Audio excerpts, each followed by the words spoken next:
Asanas sind ohne Frage von großem Vorteil. Auch Yogananda unterrichtete diese Asanas. Aber ja, in diesen Lehrbriefen sind diese Asanas eben kein großes Thema. Das hat definitiv sehr große Vorteile, dass man da bei der SRF die Technik erst stückweise bekommt. Das habe ich für mich, gut, ich habe es natürlich damals immer bedauert, dass ich nicht gleich die Kriya-Yoga-Technik bekommen habe.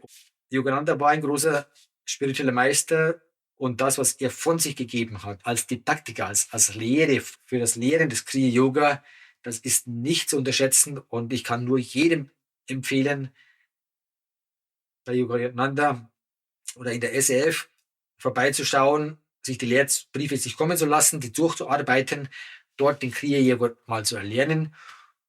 Das ist gerade für den Anfang sehr gut. Die wahre Größe von Yogananda, die wird sich noch herausstellen, also seine Bedeutung, die Wichtigkeit des Kriya-Yoga und welche Größe, also innerhalb von der SRF wird Yogananda als Avatar angesehen. Namaste, hallo. Heute möchte ich hier im Rahmen des Kriya-Yoga-Podcasts über das Thema sprechen, meine Erfahrungen bei der SRF. Die SRF ist die Organisation, die Kriya-Yoga-Organisation, die Paramahansa Yogananda gegründet hat, nachdem er 1920 nach Amerika gekommen ist. Und er hat dort über sogenannte Lehrbriefe den Kriya-Yoga zunächst verbreitet oder also auch über Lehrbriefe. Also er hat auch ein Ashram da aufgebaut in Kalifornien, in Los Angeles, hat natürlich dort auch Tempel gehabt, SRF-Tempel, und dort wurden auch in Person Einweihungen gemacht und auch unterrichtet. Aber die Hauptlast der Verbreitung oder die Hauptlast der Lehre des Kriya-Yoga, das lief über die Lehrbriefe. Und ich habe diese begonnen zu bekommen 1987. Und das war eigentlich genau das, was für mich sehr geeignet war. Ich habe damals studiert und habe dann alle 2 Wochen ungefähr 2 Lehrbriefe bekommen. Also man bekam da eben mit der Post aus Amerika über Land, also nicht per Luftpost, diese Lehrbriefe. Das war sehr günstig und deswegen wurde auch daran gespart, nicht über Luftpost sie zu versenden. Ich glaube, heute ist es anders, aber damals dauerte das ein bisschen und dann kamen die einen ein bisschen später, die ein bisschen früher, dann kamen die nach den folgenden Lektionen vielleicht ein bisschen früher an als die früheren. Aber gut, damit konnte man zurechtkommen, war kein Problem. Ich habe mir dann extra so ein Heftchen gebaut, wo ich die Lehrbriefe, das waren so Bögen, die man zusammen, die kamen so gefaltet, die konnte ich dann reinschieben und habe dann in der Brusttasche diese Lehrbriefe dann immer mitgeführt. Dann musste dann nicht mal ein Buch mitführen, das war ein Lehrbrief mit 20 oder 50 Gramm, ein paar Seiten, 6 Seiten meistens, und damit war man dann ausgestattet für den Tag. Wenn ich dann tagsüber irgendwie im Studium, das ist natürlich auch nicht ohne, weil muss man sich auch reinhängen, aber dann konnte ich da zur Erholung konnte ich da ein bisschen in diese Lehrbriefe reinschauen, und so habe ich dann mit der Zeit, also im Laufe dieser 3 Jahre, ich habe die englischen Lehrbriefe damals schon gleich abonniert, habe ich dann diesen Kriya-Yoga erlernt, und das lief es eben so ab, dass man da im Rahmen einer Lehreinheit von allen möglichen spirituellen Ratschlägen oder Lebenshinweisen dann immer wieder auch Blöcke gefunden hat oder erhalten hat, in denen die einzelnen Techniken unterrichtet wurden. Und da waren nicht viele, das waren zuerst diese Energetisierungsübung, wo man mit isometrischen Übungen, also wo man Kraft anspannt und gegen die eigene Muskelkraft, dann also eine Muskel drückt in die eine Richtung, die andere in die andere, und dann erzeugt man künstlichen Gegendruck, und derart Übungen, die hat Paramahansa Yogananda auf Grundlage von anderen aufgebaut, Anfang des letzten Jahrhunderts, Und die sind sehr interessant und sehr gangbar für jeden Personenkreis. Also wenn es Leute gibt, die Yoga-Asanas nicht machen können, die sind bei diesen isometrischen Übungen, bei der SRF, bei diesen Energetisierungsübungen an der richtigen Stelle. Man kann sie auch zusätzlich zu den Asanas nehmen. Asanas sind ohne Frage von großem Vorteil, auch Yogananda unterrichtete diese Asanas, aber ja, in diesen Lehrbriefen sind diese Asanas eben kein großes Thema gewesen. Ich habe das erst später gelernt oder festgestellt, dass Yogananda auch extensiv, zumindest an seine unmittelbare Schüler, also die den Mönchsweg eingeschlagen haben, sehr extensiv oder intensiv den, die Asanas auch unterrichtet hat. Aber ja, was ich zu Asanas gelernt habe, das habe ich dann aus Büchern mir nebenbei zugelegt und wusste auch gar nicht, welchen Stellenwert sie haben. Mir haben sie mir gut getan und habe sie ja praktiziert. Und ich habe auch festgestellt, wenn ich die verschiedenen Asanas nicht mache, dann staut sich da was auf, das immer wieder gut ist, mal eine Asana-Reihe durchzulaufen. Ich habe mir auch selber dann Asana-Reihen zusammengestellt und dann erst, als ich dann zu Yoga Vidya gekommen bin, 2008, da habe ich das noch ein bisschen intensiviert, noch mehr Asanas oder ja, ein bisschen noch, also in der Schule von Yoga Vidya, die ja sehr traditionell ist, auch da ist hinzuzunehmen. Also der Schwerpunkt liegt definitiv bei Yogananda auf den Meditationstechniken. Nach diesen Energetisierungsübungen kommen dann eine, eine, zuerst eine Konzentrationsübung, wie die genannt wird, also bezeichnet wird, Hong-So-Technik, in der man den Atem beobachtet mit einem Mantra, mit 2 Silben. Genau, Vorgehensweise ist im Grunde jetzt auch im Internet verbreitbar und ich werde auch dazu ein Video machen zu dieser Hong-So-Technik. Dann das nächste ist die Om-Meditation. Und also ich muss sagen, diese beiden Techniken, die haben bei mir sehr viel bewirkt oder die benutze ich, also diese Hong-So-Technik zumindest, benutze ich noch sehr viel. Diese Om-Meditation nicht mehr so viel, aber zu einer Zeit, zur damaligen Zeit, als ich dann die gelernt habe, wo das also die Spitzentechnik für mich war, habe ich sehr intensiv genutzt und da muss ich sagen, ich habe sehr tiefe Erfahrungen damit gemacht, sehr wichtige Erfahrungen. Und wenn ich nicht diesen Weg beschritten hätte, des Kriya-Yoga-Lernens über Lehrbriefe, wie das über die SRF geschieht, wo man das eben nacheinander erst bekommt und sich dann auf eine Technik dann erstmal gut konzentrieren kann, dann hätte ich wahrscheinlich diese Tiefen der Erfahrungen mit dieser Om-Meditation gar nicht erlangt. Also das hat definitiv sehr große Vorteile, dass man da bei der SRF die Technik erst stückweise bekommt. Das habe ich für mich gut. Ich habe es natürlich damals immer bedauert, dass ich nicht gleich die Kriya-Yoga-Technik bekommen habe und habe dann auch, als ich bin dann im Herbst 87 auf eine Veranstaltung gegangen, wo die Kriya-Yoga-Mönche von der SRF nach Deutschland kamen und da eben, wie sie das jährlich machen und damals auch schon machten, da war damals der Ananda Moy noch da. Das war eine sehr schöne Erfahrung. Der hat dann den Kriya-Yoga da unterrichtet und hat dann auch in den Kriya-Yoga eingeweiht. Und da war ich, also ich war dann gerade ein halbes Jahr dabei und das habe ich dann bedauert, dass ich da noch nicht den Kriya-Yoga empfangen habe und habe dann versucht sogar da mich einzuschleichen in die Gruppe derjenigen, die da die Einweihung gehalten habe. Ich wusste nicht, ob da überhaupt die Techniken gelehrt werden im Rahmen dieser Einweihung. Auf jeden Fall hat das nicht geklappt und ich musste dann bis zum Frühjahr 88 warten auf die Kriya-Yoga-Einweihung mittels Lehrbriefen.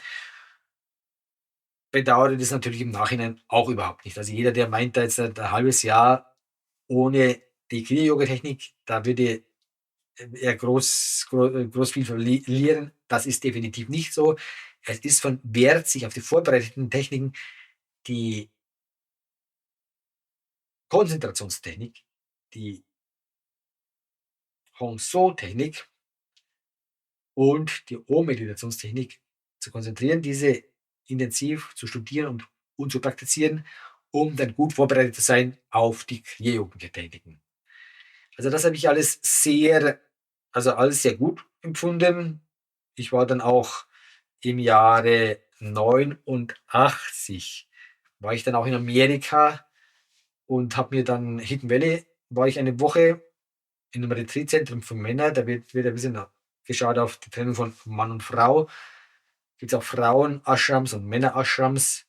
Und ja, und danach ist im Sommer, so Ende Juli, Anfang August, die Convocation, also die Zusammenkunft der Schüler von weltweit, um dann gemeinsam da sich dem Studium des Kriya-Yogas zu widmen, wo dann die Mönche Vorträge halten, wo die einzelnen Techniken nochmal wiederholt werden, wo man Fragen stellen kann an die Mönche und wo jedes Jahr eben dann geklärt wird.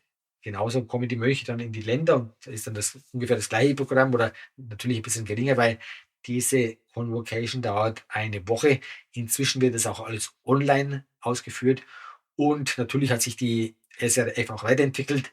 Es gibt auch eine App von der SRF und da kann man dann auch diese Lehrbriefe und verschiedenes Material dann so abspeichern und immer mit sich führen. Also ich bin natürlich nicht rausgegangen aus der SRF, ich bin ja der immer noch mit Nummer geführt dort. Die machen auch kein großes Aufhebens da, du jetzt hier oder dort. Zumindest jetzt nicht mehr so. Es hat mal Zeiten gegeben, wo ein bisschen ja, was anderes gelaufen ist, aber die sind relativ entspannt. Das ist zwar, wird als Religion geführt von Yogananda, weil wahrscheinlich aus, aus steuertechnischen oder ja, aus irgendwelchen Gründen muss er das machen, um den Bestand zu erhalten. Und deswegen ist es, glaube ich, eine Religion, aber es ist nicht so eine Religion, wie es hier die Konfessionen, die in Deutschland sind, die dann ja ein bisschen engständig sind. Das ist sehr offen, da ist man Weltbürger. Also man kann diese Kriya-Yoga-Religion oder Kriya-Yoga-Techniken definitiv im Rahmen von jeder anderen Religion praktizieren und es gibt Einsichten in jede andere, also tiefere Einsichten auch für das Verständnis jeder anderen Religion. Also ja, ich bin jetzt eigentlich, natürlich habe ich einen christlichen Hintergrund, aber im Grunde bin ich offen für alle Religionen. Das sind so Vorstufen für das wahre Geschäft des spirituellen Suchenden, das Meditieren und das Praktizieren von Techniken, die einen tiefer in sich selbst hineinführen. Das lernt man dann im Kriya-Yoga oder woanders. Aber meine Erfahrungen, ich kann nur sagen, eigentlich alles positiv. Das Schöne an der SRF ist, dass sie eben Materialien direkt von Yogananda haben, das aufbereitet haben, weitergeben, auch Audioaufnahmen. Yogananda hat ja sehr viel Vorträge gehalten und die Leute begeistert mit seiner spontanen Art, mit seiner Fähigkeit, die Leute da zum Lachen zu bringen auch und mit seiner inneren Freude, die aus jedem Wort meist zumindest herausspricht. Und es gibt auch ein paar Videoaufnahmen von ihm, dass die SF das weitergetragen hat und weiter bewahrt hat, ist hoch anzurechnen. Und zu meiner Zeit war von den einschlägigen Werten Yoganandas dem Kommentar zur Bhagavad Gita, Gott spricht mit Arjuna, und dem Kommentar zur Bibel, die Wiederkunft Christi, das war damals noch nicht auf dem Markt. Und ja, ich wusste ja das nicht aus meiner kleinen Perspektive eines deutschen Schülers, der auch nicht so viele gesellschaftliche Kontakte hatte, was da noch alles im Hintergrund lief. Aber mit der Zeit wurden dann auch diese Werke herausgegeben. Also Gott spricht mit Arjuna, also der Kommentar zur Bhagavad Gita in den 90er Jahren und in den 2000er Jahren erst. Man stellt sich das vor, dass über 50 Jahre nachdem Yogananda diesen Planeten verlassen oder diese irdische Existenz beendet hat, ist dann erst dieses einschlägige Werk zum Verständnis oder zur Erklärung der Verbindungen von Christentum und Yoga, diese Wiederkunft Christi, herausgegeben worden. Und das war dann, ich habe das erst gemerkt, 2008, dass eben die Wiederkunft, ja, diese Kommentar zur Bhagavad Gita jetzt inzwischen erschienen war, habe ich natürlich dann bestellt, auf Englisch gleich, und auf Englisch war dann auch schon der Kommentar zur Bibel vorhanden und den konnte ich dann auch schon lesen. Auf Deutsch wurde der Kommentar zur Bibel dann erst im Laufe der 10er Jahre vollständig herausgegeben, in 3 Bänden, auch sehr erhellend. Also das ganze Material von der SRF ist eigentlich sehr hoch einzuschätzen. Die Leute, gut, es sind keine vollkommenen Menschen dort, aber man ist dort an einer seriösen Adresse. Die Leute sind hingegeben an Yogananda, und Yogananda, ja, ich glaube, das ist auch so, wie das die SRF so erzählt. Die wahre Größe von Yogananda, die wird sich noch herausstellen, also seine Bedeutung, die Wichtigkeit des Kriya-Yoga und welche Größe, also innerhalb von der SRF wird Yogananda als Avatar angesehen, und was offen gesagt auch meine Meinung ist, es gibt natürlich auch wieder, also man kann ja jeden, auch Jesu, der kritisiert und dann sogar ans Kreuz geschlagen, und so gibt es auch, wenn Yogananda sehr stark leuchtet, natürlich auch Punkte, die man mit viel, ja, muss schon sagen, bösen Willen dann so hindreht, dass da ganz was Böses herauskommt. Gibt es auch, da hat es gegeben, zumindest bei zeitweise. Aber das ist eben so. Aber gut, mein Eindruck davon ist das sehr solide. Und Yogananda war ein großer spiritueller Meister, und das, was er von sich gegeben hat, als Didaktiker, als Lehre für das Lehren des Kriya Yoga, das ist nicht zu unterschätzen, und ich kann nur jedem empfehlen, bei Yogananda oder in der SRF vorbeizuschauen, sich die Lehrbriefe sich kommen zu lassen, die durchzuarbeiten, dort den Kriya Yoga mal zu erlernen. Das ist gerade für den Anfang sehr gut. Und heute ist es auch nicht mehr so, dass man ein ganzes Jahr darauf warten muss. Sie haben da ein bisschen umgestellt. Es kommen auch nicht mehr diese 6-seitigen Lehrbriefe. 6 Seiten DIN A4 war das damals. Jetzt sind es mehr Seiten, und die haben das ein bisschen gestrafft. Jetzt bekommt man eine Kriya-Yoga-Einweisung oder die Kriya-Yoga-Lektionen schon früher, beziehungsweise man kann sich bewerben darauf. Also man ist dann in Korrespondenz gewesen mit dem Mutterzentrum in Los Angeles. Und also man war da schon gut betreut, hat da auch gut ein erleuchteter Meister, mit dem man dann zu tun hat. Täglich ist natürlich was anderes als so über Mutterzentrum, aber für die heutige Zeit, wo die Verbreitung von Kriya-Yoga sehr wichtig ist, die massenhafte Verbreitung, da geht es nicht mehr, dass man 1:1 den Kriya-Yoga da von einem Meister bekommt. Lehrbriefe ist definitiv eine sehr solide Sache, die beste sogar, die ich so sagen kann.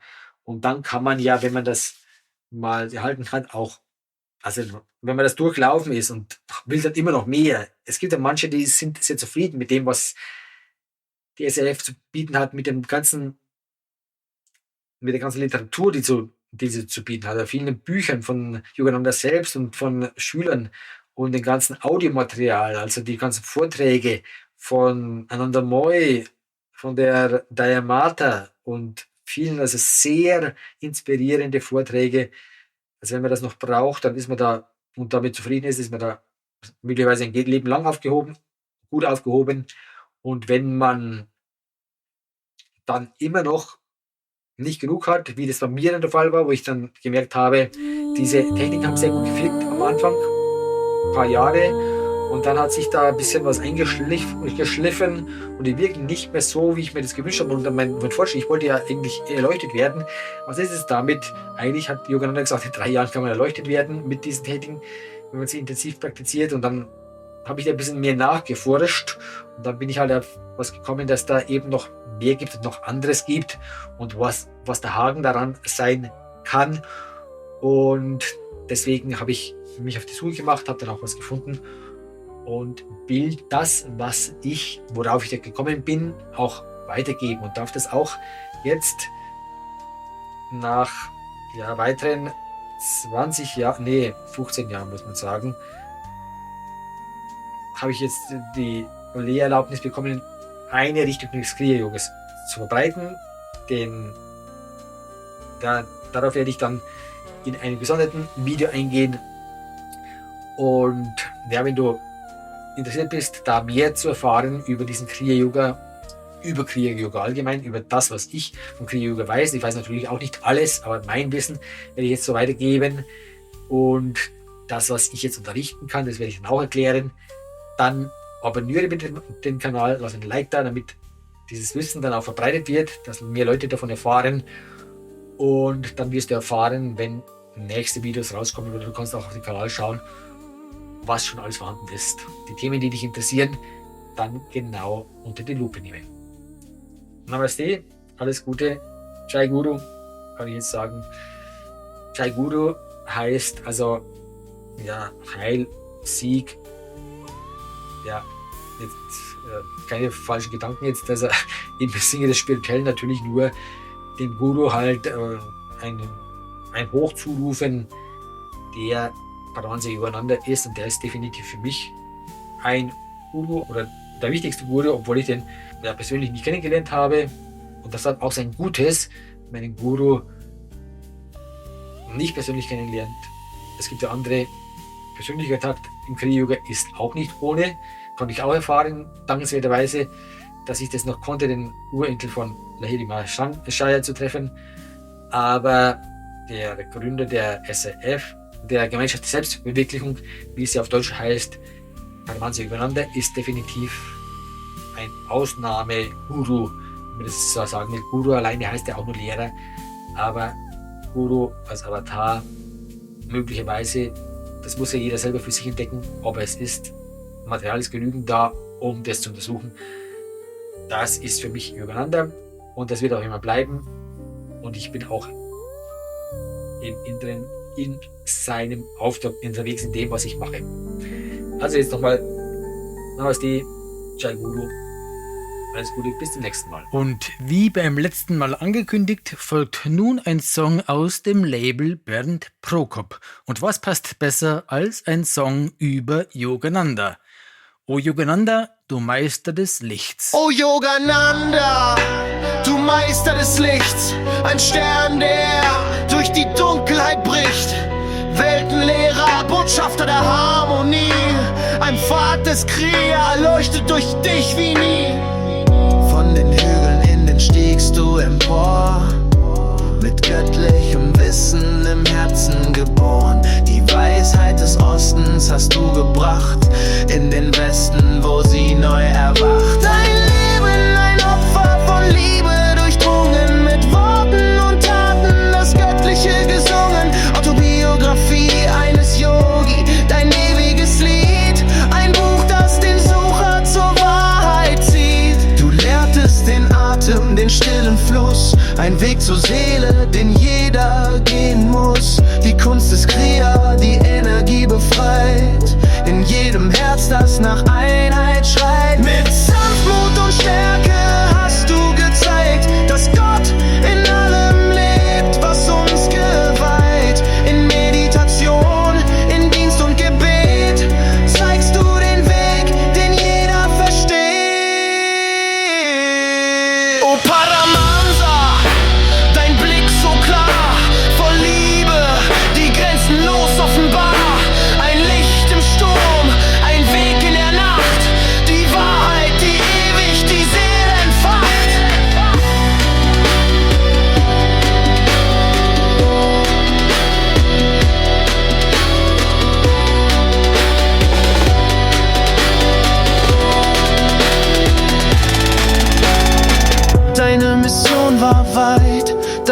so groß, ein Heiler der Welt, ein himmlisches Los. Dein Wirken lebt weiter in Geist und in Tat, ein